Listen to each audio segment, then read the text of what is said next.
Despite doomsday scenarios of an economic collapse after the country slumped into a recession, BSP Governor Benjamin Diokno said that the economy remains in good standing and that the recession is only temporary. But as the country awaits a COVID-19 vaccine with the rest of the world, will the continuing increase of cases here take its toll on the economy? We discuss in this episode of the Chiefs.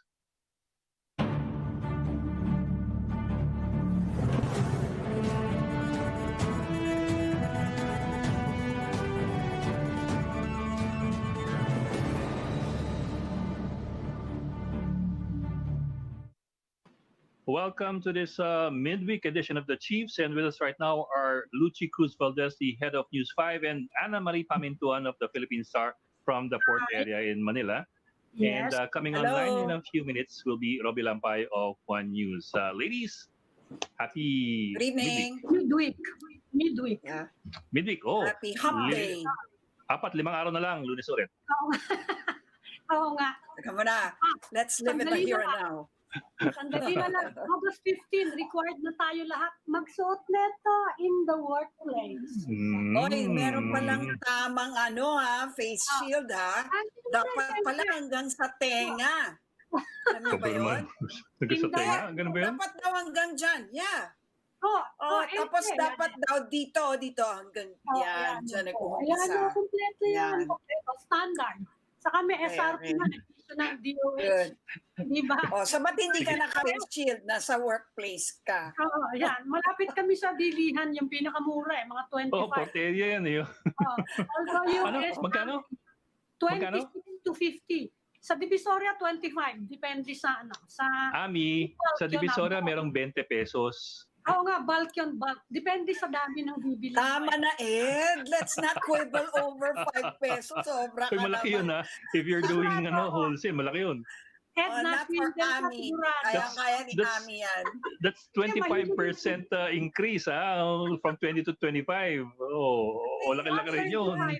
Bakit mag-wholesale ka ba? Hindi ka naman mag-wholesale, no? Tulungan mo na yung mga nagbibenta. Tulong mo na yun. Ano ka? Hindi kung kumpanya, maramihan, di ba? Si Ed lang, bili e-commerce, sigurado na swindle na yan. 130 limono. 130. Ay, iba, yung sinashopping yan online, okay? Hindi face shield. Yun. Mga gadget, mga device ang mga sinashopping. Pero ayan, nagre-reklamo nga yung ibang empleyado yan. Yan ang issue nila ngayon. Nire-require sila by August 15. Ng face shields. Yes. But what about the vaccine? May vaccine raw, sabi ni Putin. Alam mo ang pangalan daw ng vaccine? Potency. Potency. Pareho silang out of stock. Pinoy talaga, di ba? Lagyan na rin nila ng gluta. Hindi yung pre-order daw sa vaccine. But I was doing a bit of reading about that vaccine. Number one, karatapos lang pala niya ng phase 1 and phase 2 clinical trials noong August 1. Yung third trial ng matuko. Yeah, and it only involved 67 people.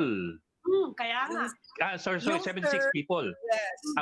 Ang third will only begin hundreds, if not thousands, di ba? Wala pa nga. Yeah. The third will only begin either today or tomorrow. Basta August 12 ang target nila. So it depends on your time zone.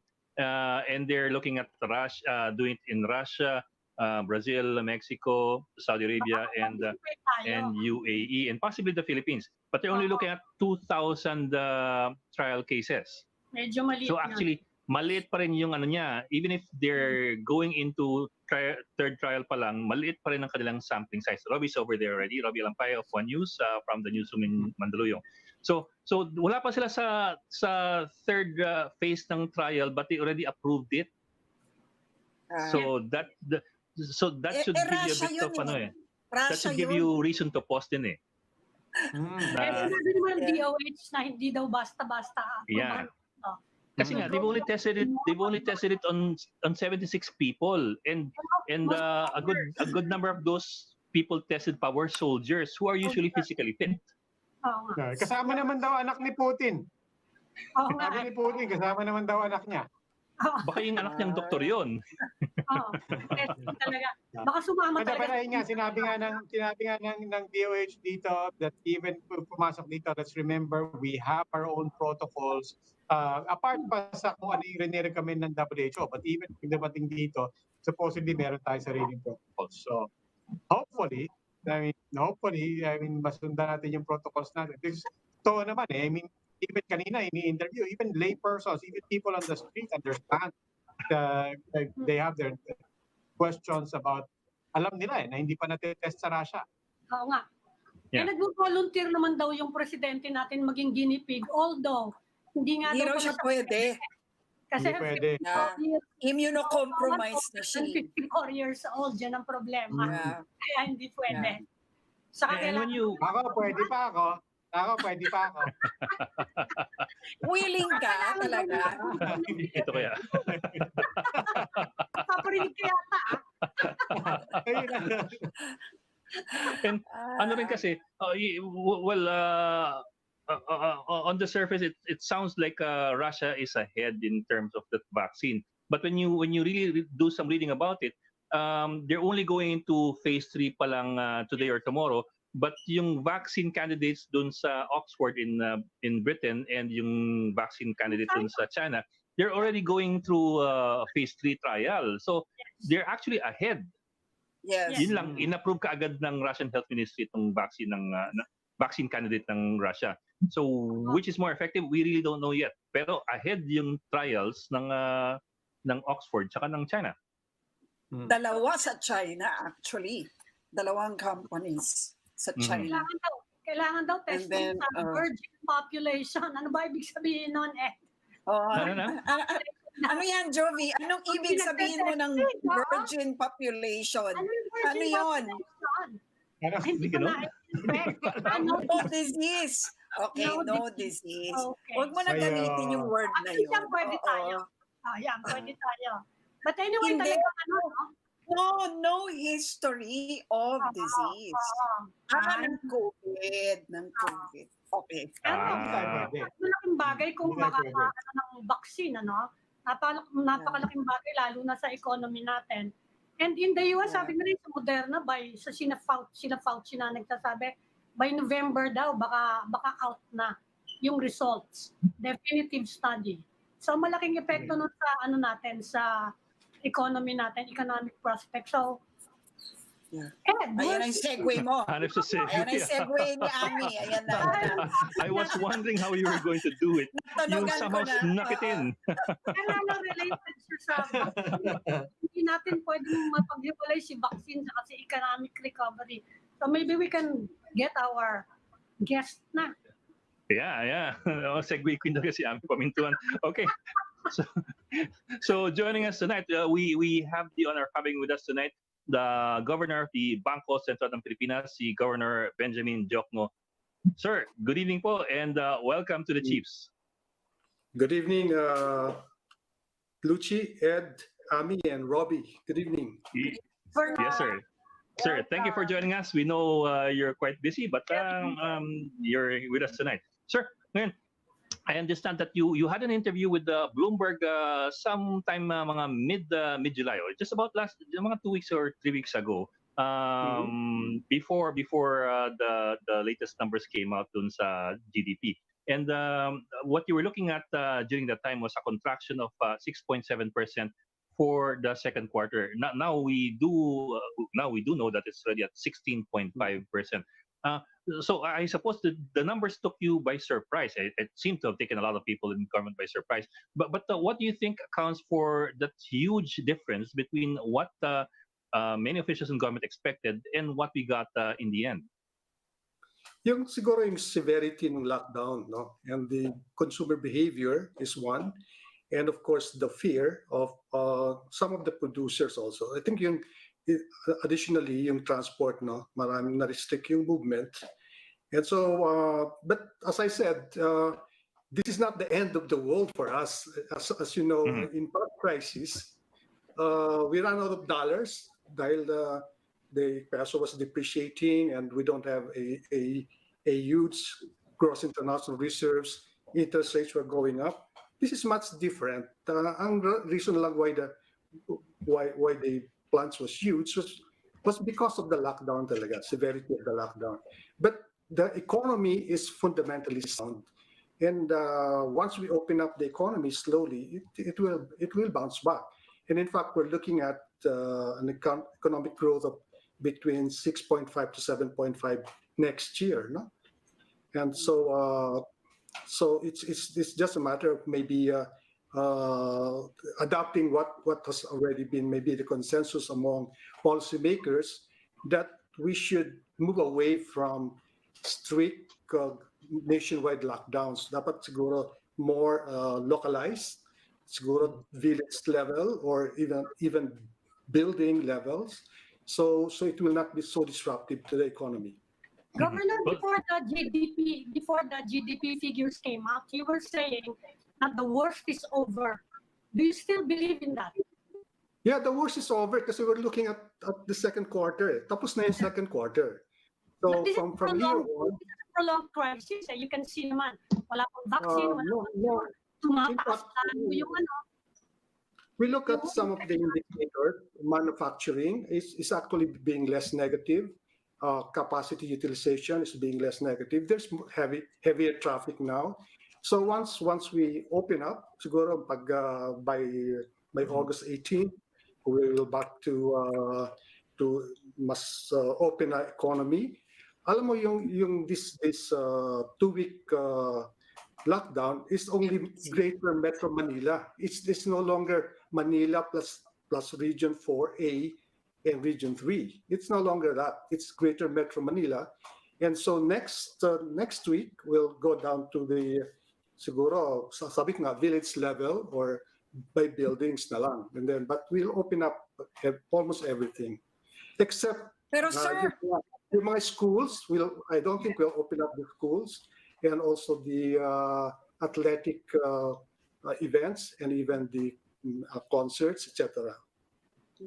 yes. Pero sir, consumption is still down. And economists are saying that people are still not about to spend because of the uncertainty and the growing numbers pa rin of COVID cases. That's true, but we expect the third quarter to be better than the second quarter. Kaya yun ang ibig sabihin, the worst is over, no? The third quarter, which is July, August, September, will be much better than the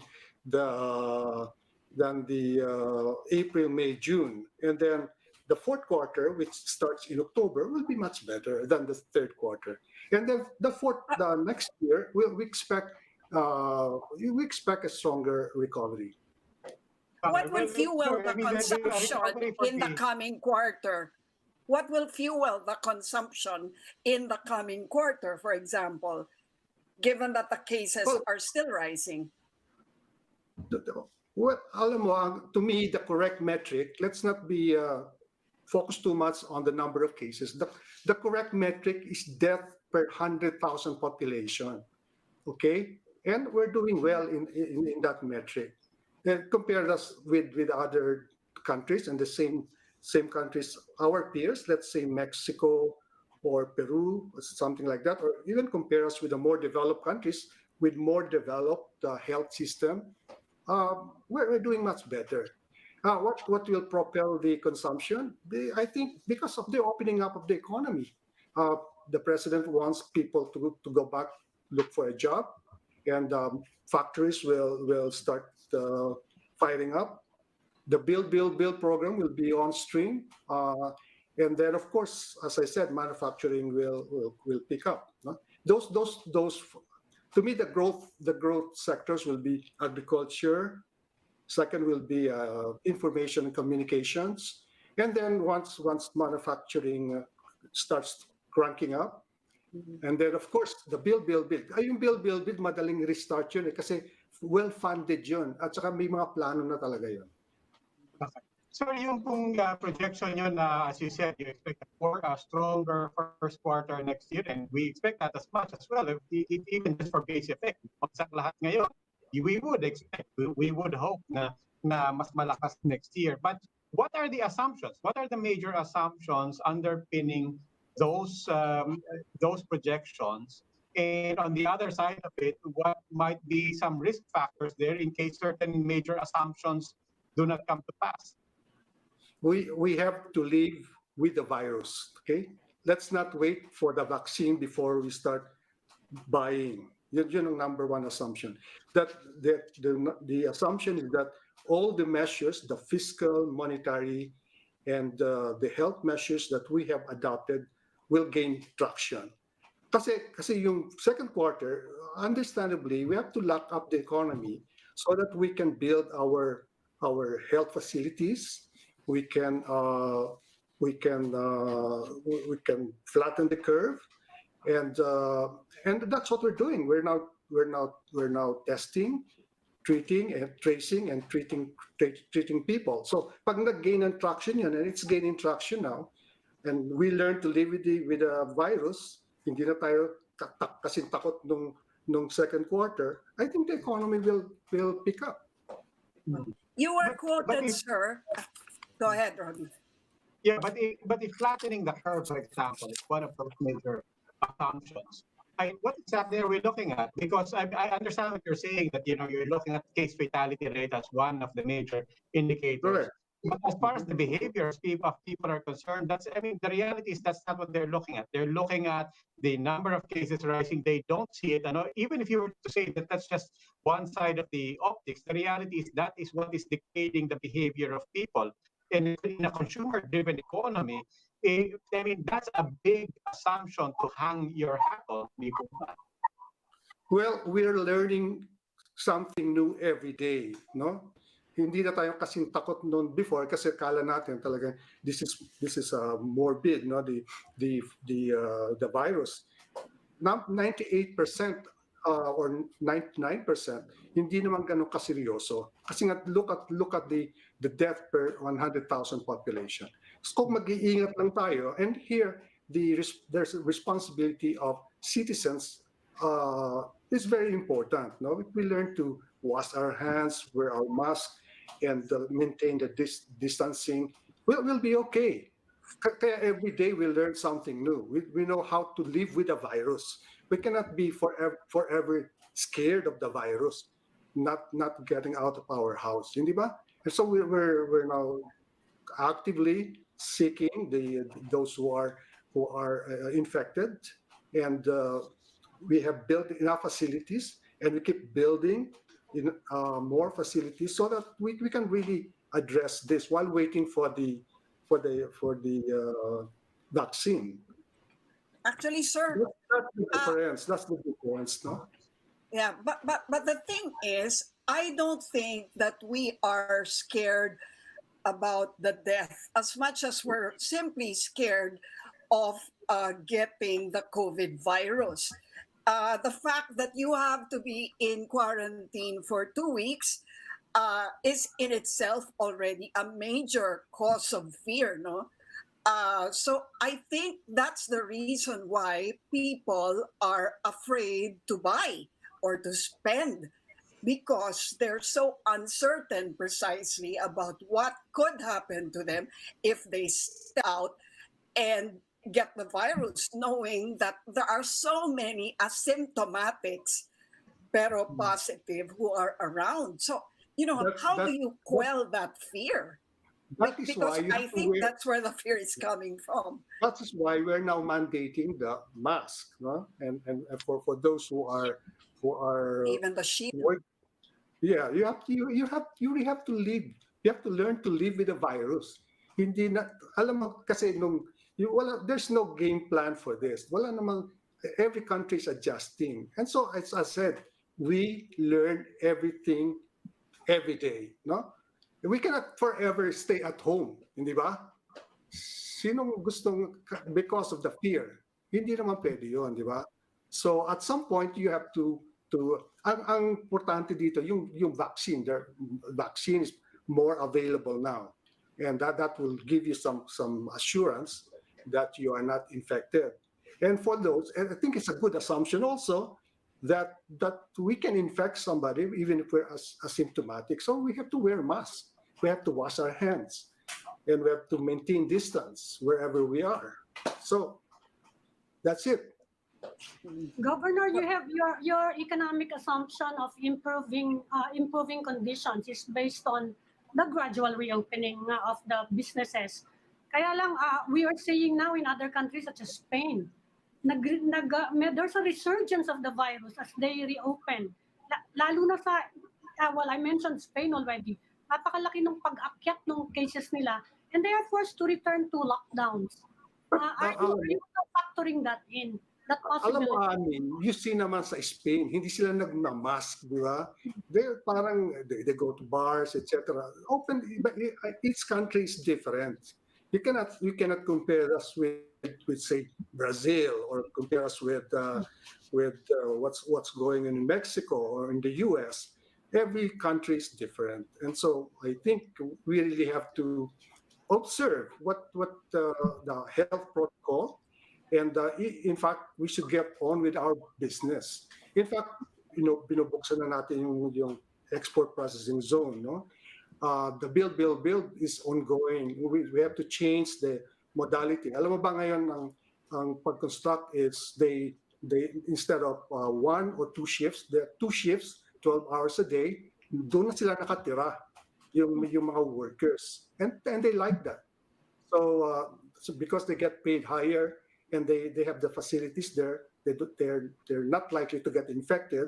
Kasi when you go back to a community which is a hotspot, mas malaki ang risk na magkakaroon ka ng problema doon. Governor, you've been quoted as saying that you want to keep policy accommodative in the next 2 years in order to deal with the damage caused by COVID-19. That's a bit of a technical term for most of us who are not that familiar with monetary policy. What exactly do you mean by that? Accommodating the economy? Well, we have released so much into the system. No? Can you still see me? Or? Yes, sir. Yes. All right. Anyway, ang accommodative, not many people know this, but we have cut interest rates, we have cut reserve requirement, we've done a lot of things, and we estimate that would amount to 1.3 trillion pesos already na nagawa namin. No? In fact, we were the earliest in the world to address the pandemic. No? So we're one of the most aggressive. Ang ano lang namin is that right now we have the lowest interest rates ever in this country, 2.25%. And I think that in order to give the Philippine government and society a chance to, really make up for lost grounds, and in fact we can rebuild better, we really need this kind of policy. So I did not say 2 years, but I said right now we will be at this accommodative stance for maybe the next few quarters. Could be a year and a half or 2 years if necessary. But we still have a lot of bullets in our arsenal, except I keep saying, monetary policy works with a lag. Hindi naman porque nag-action kami ngayon, there will be some reaction in the market. It could be as long as 3 quarters, no? So let's see kung hanggang saan tayo makakarating. But I think we have learned to live with the crisis, and we are now responding better. And as I said, the strict general lockdowns will be a thing of the past. Hindi na talaga natin gagawin yan. And that has been accepted. Pero sir, sabi ng ibang economists, Governor, nabanggit niyo po na marami pa tayong bala. What does that mean in terms of our debt or taking on more debt? No, we actually, well, that's on the fiscal side. No, right now we have one of the lowest debt to GDP ratio. Our debt, in proportion to our economy, is one of the lowest. No, in fact, for example, last first quarter, our debt to GDP ratio is 21.4%. No, kumpara mo yan sa Malaysia, 64%, Thailand 30%. Indonesia 34%, and then you compare that with other countries, we consider our peers like Mexico, 37%, in Peru, 28.2%. No? So meron pa tayong play on the fiscal side. Pwede pa tayong mangutang to finance what we need to strengthen our health system and to help those who are in need. No? On the monetary side, pwede pa tayong mag-cut ng ng policy rate, pwede pa tayong mag-cut ng reserve requirement. So we have a lot of things to do yet. But as I said, we're posting at this time to see how the economy reacts. Yeah, but that's precisely the question of some people. You mentioned meron pa tayong leeway mangutang. Are we going to use that leeway para mangutang? We're actually, we are pre-funding what we think we will be needing for next year because there is a possibility that interest rates will start going up next year kasi lahat na bansa gustong mangutang. But we have already pre-funded. So we were one of the first. Nanghiram kami sa ADB, nanghiram kami sa World Bank, and nanghiram kami sa AIIB, sa Korea, and so forth. So we have done. In fact, sabi ko nga, yung build program natin, funded na yon. Hindi na kailangan mangutang. Nakapangutang na kami for that. And this is the best time to borrow kasi ang interest rates are so low globally. Diba? In fact, we can borrow from Japan at a very low interest rates, 40 years to pay with 10 years grace period. So yung pangangailangan natin for next year, nakuha na natin ngayon. Okay. Governor, we just have to go into a gap right now, but we will be back after this short reminder.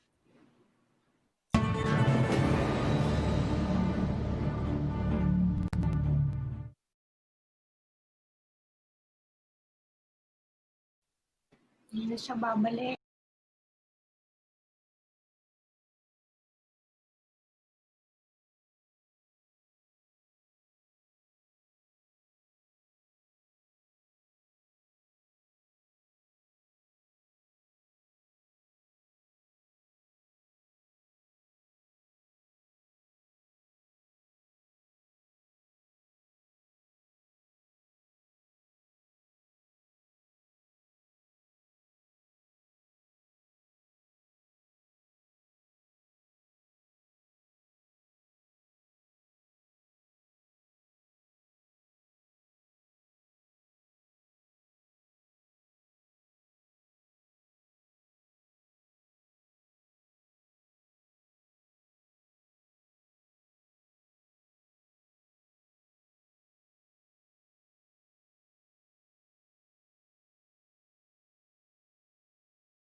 Welcome back to the Chiefs, and we'd like to welcome back Bangko Sentral ng Pilipinas Governor Benjamin Diokno. Sir, isang question na lang. Sir, Okay. Congress passed the Bayanihan to Recover as One Act, pero the economic team, we understand, is saying kulang yung pera for the amount that they approved. Tama ba yun? 162 billion? Kaya ba natin yun? Yung 162 billion, I think that is affordable as far as the national government is concerned. Kasi yung Bayanihan 2 Act needs a supplemental budget. Yun ang amount na naririnig ko na acceptable kay Secretary Dominguez. Yes. Are you expecting a sharp recovery, a swoosh recovery, a very slow recovery? Ano pong sabi ko, deepest na natin yun.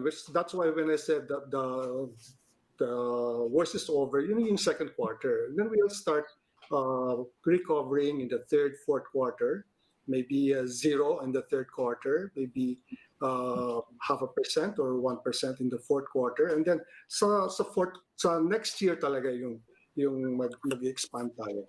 So that's what I call the swoosh type of recovery. Yes. Okay? So, okay. So Central Bank Governor Benjamin Diokno, Thank you for joining the Chiefs. Salamat, sir. Thank you, sir. Salamat po. Thank you, guys. Thank you. Yes. Keep well. Okay. And now we'd like to welcome our next guest, Dr. Ted Herbosa. He's the Special Advisor to the National Task Force Against COVID-19. Good evening po, Mr. Good evening. Herbosa. Welcome Good evening. Good evening, Good sir. evening, Good evening, Yes. Richie. Hi, Doc. Good evening, Ed. And good evening, Wong. Yes. Sige po.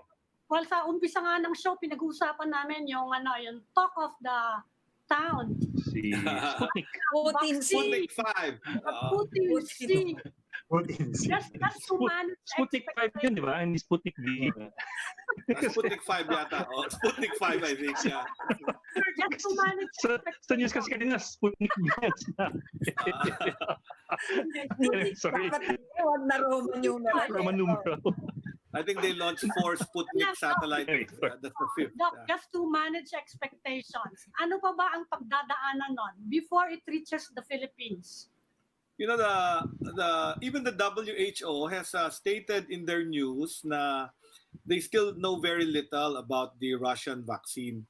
Apparently, all we know is that the Russian vaccine was being developed during the time of the first SARS, yung SARS-1. And syempre, nawala yung SARS. I'm sure nahinto yung vaccine development noon. And then sabi nila, ni-revive lang nila yon. That's the news articles I'm reading about the Russian vaccine. Yeah. So hindi Wait. na head start, John? Yun ang sinasabi nila, they had a head start, kaya daw ganun kabilis. I suppose yun ang reason why they're saying they had a head start, because they just will change the viral load nung vaccine from the original SARS-1 to itong current na SARS-CoV-2, di ba? So baka ginawan lang nila ng technological, but we still haven't seen the publications kasi the Russians, when they do studies, they publish in Russian. So we will have to wait for the English translations of this. Unlike the Chinese, at least nagpa-publish na rin sila ng English. Ganun din ang, of course, US and UK, which are the two other countries that are saying there are about 100 vaccines. Ang dami ng Dami na countries pala. na nagta-trial.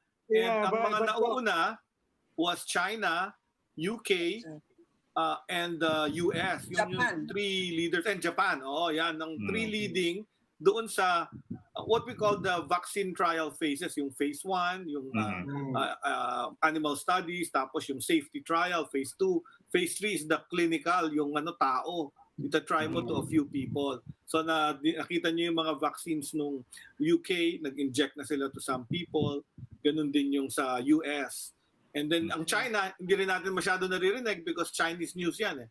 But alam natin they're ahead because they're the Pero first Doc, one hindi to ba, identify Doc, the sequence. hindi ba napakahalaga yung number of people who are undergoing the clinical trials? Isn't that important to have a significant sampling? Kasi from what I read, naka phase 1 and 2 pa lang sila with 76 patients. They're only going to phase 3 on August 12, which is today or tomorrow, depending on your time zone, with 2,000 patients. see. But they've approved it already from the Ministry of Health. I mean, So- they approve it as a phase 3 vaccine probably kasi so bibilis na yan. Na eventually ganyan din yung phase. If you have about 2,000 to 5,000, easily kayang-kaya ng Russia mag-produce ng sundalo lang siguro nila, injection na nila. Yeah. They can easily produce 2,000 to 4,000 subjects. And then tingnan nila yung results nun kung mag-antibody, magpo-produce ng antibody. And then they have something to show na. So it's become a race. I think you can see that it's now become like the space race. Kaya kita nyo, even the name they gave was Sputnik. Kasi Sputnik. Russia was the first one to send satellite, which is the Sputnik. And they were Yeah. also the first one to send, monkey ba yun? Or dog in space. Mm. You know, Space. tapos and that But, started a race. Oo. Yeah, but Yes. Doc, other than the sample size, I would imagine that the protocols also dictate that the time it takes to wait kung may side effects and so on is also important. Walk us through the protocols both outside international standards and once pumasok dito sa Pilipinas, how long for every stage to see? And even in the best case scenario, if we follow the protocols, what is the earliest and quickest that is actually reasonable and possible to have this being tried out with the public? Okay, so there are 4 phases of vaccine trials. Yung phase 1, which is the parang laboratory testing. So usually animals yan. And then the phase 2 is usually a safety trial. They'll give very high doses to certain animals also, or and find out the toxic dose or kung ano yung harmful effects. And the third is the phase 3, limited number of subjects na volunteer. So ito yung mga volunteer subjects na phase 3, anywhere from 2,000 to 5,000 people. And then the phase 4 is the first But gaano katagal yun? product launch. Other than the sample size, gaano katagal yun? I mean, when you say Iba yan, no? There are, depending on how fast the science is or kung may stumbling block, kung mayroong problems in the technology, but normally 1 to 2 years siguro bawat isang cycle niyan. Now, ang nadinig ko, pinagsabay nila yung phase 2 at itong phase 3. So, pinagsabay nila yung safety trial at yung start of giving it to human subjects. Kaya inapprove na nila, di ba? Kaya di ba sinasabi ng Russia, they have approved it. I probably approved it for phase 3 clinical use. That's my intellectual deduction of what they're doing. Kasi yung Russia, yung UK at saka yung Chinese China and American are all in phase 3. Nandun na sila. Nag-human trials na sila. So ang sinasabi ng China, they are ready to mass produce by September, October. Parang ganun yung sinasabi nila. Nauna sila kasi they were the first one to isolate the virus, di ba? So I assume they had a head on. Tapos humabol yung UK company na nakipagkontrata with Oxford. an Indian, the Oxford group, made a deal with a big Indian vaccine manufacturing plant who decided to do the plant line already, the vaccine production line. Nagsugal siya. Sabi niya, nagsusugal ako. The owner of that vaccine company, nagsugal na siya on the Oxford vaccine. So, by the time matapos nila yung phase 3, boom, they can produce and supply the world. So, sila ang pwedeng mag-deliver agad. But recently, nakipag-usap din sa government natin, yung American company. Hindi ko na sasabihin yung pangalan kasi baka ma-advertise. But you can Google them. The American company is also in phase 3 and claims they can start getting orders. Nanghihingi na ng order. So all 4 countries are actually talking with our government. Tayo naman, wala naman tayong pinipili eh. We've talked with the Russians. The Russian ambassador made a statement na they were the first country to approve one. O sige, if it arrives, sige. Even the president said, I will be the first one to get injected. So nag-statements pa gano'n. So he's really confident about Russian science and technology. But all in all, meron naman tayong process for that. We have the government scientists who will do the necessary vetting of any vaccine na ipapa-register sa ating FDA. Kaya I think this afternoon, nag-statement sila na they have no fear giving it to the president if it is FDA approved. That means our FDA. That means yung FDA, hihingin yung mga studies nila in English. Kasi di naman magbasa ng Russian yung ating mga experts, mga vaccine experts. So they will study it and see if it's really safe and worth registering either as experimental or phase 3, or kung tapos na nila yung phase 3, pwede nang i-sell yan commercially as phase 4. So that really depends on what studies they will present to us. Even WHO came out with sabi na they were shocked with the Russian announcement because they also don't know anything about the background. So as long as the Russian government will declare that, ganoon naman ang science open show your data, show your research, and then i-vet yan ng other scientists and other governments. So in short, Doc, pag dumating yan dito, yung vaccine, ano pang proseso ang dapat gawin, and do we have the capacity actually to assess whether or not this is the vaccine that we should use? Okay, so we have I mean, remember the Vaxia, no? Parang we just took essentially yung experience natin nun, diba? At that time, the process for Vaxia was to go through a formulary executive committee for the government to include it give it an exemption for the government to procure it. Kasi meron tayong tinatawag na Philippine National Drug Formulary. Only drugs and vaccines accredited in this formulary can be bought using government funds. This is to Okay. allow the government not to buy new technology that might be still experimental. So at that time, as you know, the FEC gave an exemption with some arm twisting, and finally the government used it in a mass vaccination way. That's problematic because minadali mo. Now, here, I think because we've learned our lesson, we recently passed the law, the Universal Healthcare Law. In the Universal Healthcare Law, because of the Dengvaxia experience, I think our lawmakers put in a new process called the Health Technology Assessment Council, the HTAC. So the HTAC is the one that also gave the recommendations for the rapid antibody. So they assess any new technology. Ina-assess ng Health Technology Assessment Council yung new technology that the government wants to buy. So they will do effectiveness, cost-benefit analysis, and all that, and they will look at all the papers. So yung HTAC yung next, and then magbibigay ng recommendation yan sa government if it will buy a specific new technology. So kasama dyan ng vaccines and drugs.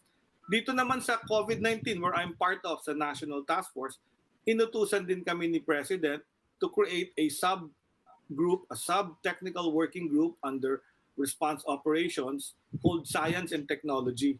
So yung Science and Technology subgroup naman is headed by our Executive Director of the Philippine Council for Health Research and Development, si Dr. Jaime Montoya, who is an infectious disease specialist, also with UP, but he's been the Executive Director of the Philippine Council for Health Research and Development. So meron kaming mga members doon sa committee, and kami yung parang pinapa-assess niyan. So we will probably get whatever this Russian scientist will give us.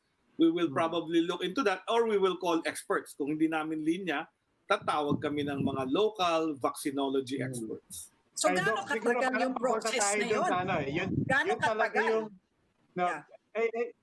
Doc, if you don't mind, ito lang naman, ako sa akin, ito lang naman yung tanong ko. It's very basic. Are you confident, as you've seen from the task force and as you've seen from how this president works? Now, political will is very, very strong with this. Diba? So, are you confident that at the end of the day, mananaig yung opinion at recommendation ng mga scientists and for that matter, ng ating mga protocols? Because as you said, even with Dengvaxia, it took some arm twisting, as you said. There were safeguards. This government is certainly capable of that as well. Are you confident at the end of the day that our protocols will hold and that the opinions of the scientists and the medical community will be respected over and above the political will of this government to immediately eradicate this? And as you said, pwedeng magsugal. That's a very good question, and I'll answer that in the light of yung discussion nyo earlier with Chairman BSP Governor. Governor Diokno, with Governor Diokno. It's really a battle between health and economics. In the past, so far, the President and the IATF has listened to its health advisors and the science advisors. In fact, ang tagal ng ating ECQ and community quarantine is because siguro nakikinig siya doon sa mga, and then even more recently the doctors started to complain that they wanted a timeout. So we're now in this MECQ, di ba? Na nakinig din siya. So I'm sure because this is a scientific matter, I'm sure all papakinggan yan, but they will have to weigh that with what it can do to our economy. Kasi having a vaccine will really help us out in terms of how we will handle the economy, our way of life, our society, school, everything can change. So game changer talaga if we have an effective vaccine at our disposal. That's why my question is, Dr. Herbosa, gaano katagal ang proseso kung sabihin na natin mamadaliin? At gaano katagal kung hahayaan siya to run its normal course? Because that's what people are waiting for essentially. When will the vaccine My answer to you is, I don't know. But I can tell you the time it took to develop the measles vaccine, the hepatitis vaccine, the other vaccines took decades to develop. Yes. So that's reality. That's the reality of how those vaccines got developed and then became an expanded program of immunization. So iba pa yung sa umpisa, hepatitis, kaming doctors lang binibigyan. And then later on, napasa yung law, even newborns are now given the hepatitis B vaccine kasi nga, it can prevent your liver from cirrhosis and fibrosis. So, nakita na may use siya, pero over decades, doktor na akong batang doktor to parang middle-aged doctor na ako when the vaccine became part of our program. So, it really took time. However, I will say that with this COVID-19, I have seen amazing things with science. This is the first time that we see a virus na within weeks of its identification, may genome sequence na-identify na yung full genome sequence. So we're living in an entirely different world wherein science is able to do data analytics, genome sequencing, and very exotic tests that we didn't have before. Not Yes, like what we had in 1918. Yes, but Doc, you will agree discovering is one thing. Testing is a different process. Oh, and I agree with you that we shouldn't hurry because when you have a vaccine that is not safe, we saw what happened, di ba? Why would I give a vaccine that would cause the deaths of 200 to 500 people, di ba? Yun yung nangyari sa atin sa dengue vaccine. That's why we pulled it out again because there were people who apparently died from it because the vaccine wasn't effective, it was because it wasn't implemented correctly as a program. So that's why scientists want to move very slowly. Diba? We are not, ang mga doktor, hindi yan padalos-dalos. Even with new drugs and new therapies, it takes years before everyone eventually accepts it. So there's that element of safety. The more with programs wherein you will give it to a whole population. Kasi nabang-magnify yung error. But the reality is that the president has already endorsed. The president has already endorsed this vaccine publicly. Doesn't that put pressure on regulating industries, regulating agencies? I know, of course, they should be independent, but in the end, it does add a huge amount of pressure on people who will be considering these vaccines. Dagdagan ko lang po yun, Doc. Kanina nabanggit nyo nga na ang mga dagdagan ko lang yung sinabi ni Ed, no, for additional context. Nabanggit nyo nga na ang mga scientists, they would prefer na mabagal. We take our time. Yes. That's the opposite mindset of this government. Yeah, because they also everybody, not only this government, I'm telling you, Russia announced it even before they can even show all their scientific evidence. So even Russia is in a hurry to announce it. So is the US. I got a call from the US company that wanted to have access to the president and be able to ask if we wanted to pre-order the vaccines that they're making. And so with the ambassador of another country. So all these countries are looking at our country as potential clients for buying these vaccines that they are producing. Now, tayo, we have to look at which one is most cost-effective, which one is safe and risk-free. So yun yung job natin. Ganun naman eh. We will have to decide eventually. Doctor, scientifically speaking, speaking of risk-free, kapag ganyang kabilis yung development ng vaccine compared to years sa iba, you'll understand kung people will think na ano ba yung risk ko dito? In fact, kahit anong vaccine na lumabas ngayon iisipin pa din yun ng mga tao There has always been a vaccine hesitancy. We call that now vaccine hesitancy. Yeah, even if it's approved by the FDA, di ba? Tuloy-tuloy ang test ng mga pharmaceutical companies to find out over the years kung meron kang mga idadag na contraindication, idadagdag. Correct. To impact siya, di ba? So, exactly. Scientifically speaking, we have to tell people, pag kayo nag-accept ng vaccine na to, you have to take the risk, di ba? May risk siya. Yes, correct. Especially new drugs or new vaccines. And we have had experience with that. You know, we have thalidomide, which is given to pregnant women. And then eventually they saw the complications, yung walang kamay, walang paa yung baby. They pulled it out and canceled. And we have several stories of drugs like that look very effective. But then when given to the population, lumalabas yung mga side effects. May mga pain reliever na pinull out kasi it causes heart attacks and kidney problems. So they were very good drugs. Kaming doctors prescribed it. Pero over years, after it's been released, lumalabas yung complications na. So hindi yan 100%. Nothing is 100% in medicine. We always take it with caution, and then we're playing with lives. Remember, a vaccine is a prevention. So when you do something that is supposed to prevent something, it takes a longer time to find out if it will indeed prevent an infection with COVID. Kasi ano yun eh, you give the vaccine, he produces antibodies, but will he be protected or will he develop symptoms? Yun ang hindi natin alam. So yung long-term follow-up ng mga na-vaccinate, yun ang hihintayin ko.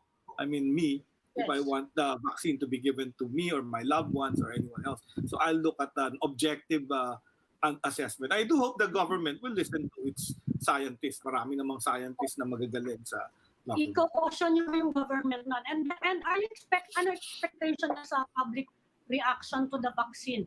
Considering the reaction to Dengvaxia and even two tested vaccines already, bumagsak yung immunization natin for measles and the childhood yeah, we had a measles outbreak and now we have polio. We're still catching up with the phase 3 of the polio to recover from that wild polio, the vaccine-derived polio outbreaks. I think we had 3 of those. Kaya tawag nila outbreak kasi eradicated na yung polio.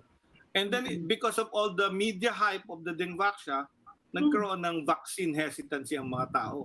People started to doubt whether a vaccine is indeed good or safe. And people say, no, these vaccines that we give, these 8 vaccines that the government regulates to be given to children is really safe because they've been used for decades. And talagang napakababa yung complication. The problem is with the newer vaccines. Are you seeing this problem sa COVID? Pagdating ng vaccine dito? It's a double-edged, Ami. It's a double-edged thing. It can be our hope to really normalize again our life because a vaccine is developed. Or it can also be our boon na may people will die in the hope na so it's really a very difficult balance. It's health and economics, naglalaban talaga siya. Doc, sino unahin? So, Doc, sino ipa-prioritize sa vaccination niyan? Depends on depends on the characteristics pa of the vaccine kasi of all the different countries, iba-iba yung attack nila to the solution of a vaccine production. So iba may virus, iba mayroong parang the immunologic response, iba-iba yung may monoclonal, iba-iba yung ginawa nilang technology. So iba-iba din siguro ang magiging target population for each. Yun ang tinatawag nating indicative. But what I know for a fact is when there is a new drug or a new vaccine, we usually don't give it to children. And we don't give it to adult, senior or elderly people. So in fact, this Russian vaccine already says in its package na not to be given below 18 and above 59. So Putin didn't get it, right? He didn't get injected with it, but his daughter got injected with it, who was probably within the age group. So meron ding mga sinusunod na policies yon on who should get it. So you try to minimize the risk because it's new. You get the people with a strong immune response. So usually a young adult ang kinukuha dyan para walang ibang sakit para hindi ka magkaroon ng problems and complications. Doc, kanina nabanggit niyo I mean, one of the most famous cases, of course, of yung rushing into something, not knowing the full. You mentioned thalidomide. With thalidomide, we saw the side effects, particularly with pregnancies, particularly with babies. That gives us a very specific timeline na, we have to wait at least 9 months just to make sure that kung merong buntis na nabigyan ito, we have to see the side effect or any potential effects all the way to sa panganganak. Is that a standard timeline? Does that put a very specific expectation for us na every time may bagong vaccine or medicine, this is the kind of measure that is really responsible and that we should be looking at? Because I ask this because kinakabahan talaga ako as I understand the sense of urgency, but in your own words, we hope hanggan ng gobyerno. I mean, get back to my question, can the protocols hold? Are you confident that the protocols will hold beyond what you hope? Thank you for that. The third group pala is that one, pregnant women. because of the thalidomide experience, all new drugs, new vaccines are not given to pregnant women. So very young, very old, and pregnant women, and those with other illnesses. So yun yung mga cautionary groups na baka may effect. Kasi when they study kasi the vaccines, they will give it to healthy individuals. Yun yung subject population. So hindi nila alam yung behavior with pregnant, with very young, with very old, and with people with comorbid conditions. So yan yung mga, we learned that only during what is called yung market surveillance, wherein you sell it in the market and then the doctors will report any incident that they find. They prescribe it, they use it, you offer it to a patient and say, meron hong bagong vaccine, baka gusto niyo matagap, you will benefit from it, pero it's new. And if I find a complication with you, I have to report to the company the adverse event. And that's the usual practice para walang problema. Okay. Correct. Sorry, sundutin ko lang yung tanong ko because you didn't answer my other question. Are you confident that the government will respect the protocols beyond you just saying, I do hope they listen to the scientists? Well, we have to look at the data first. To answer your question, show us the data. Show us the data. Ganun sa science, sa open science, show us the data. If the Russians say they have a vaccine that's ready, show us your results of the experiment and the trials and everything. Show us the clinical data. In English, kasi di ako marunong magbasa Russian. So they'll have to translate their publications and everything. Okay. Yun. Maraming Okay. salamat po. Dr. Ted Herbosa, spasibo. Thank you, sir. Okay, Maraming salamat. Thank you po. That's the only round. Thank you po for joining us today. Thank you, sir. Oh, yun. So pipilit na ba kayo? Ewan ko, I don't know. Ako, I mean, I appreciate Dr. Herbosa, but I feel like I couldn't get a straight answer as to whether or not he was confident. I mean, because it's not.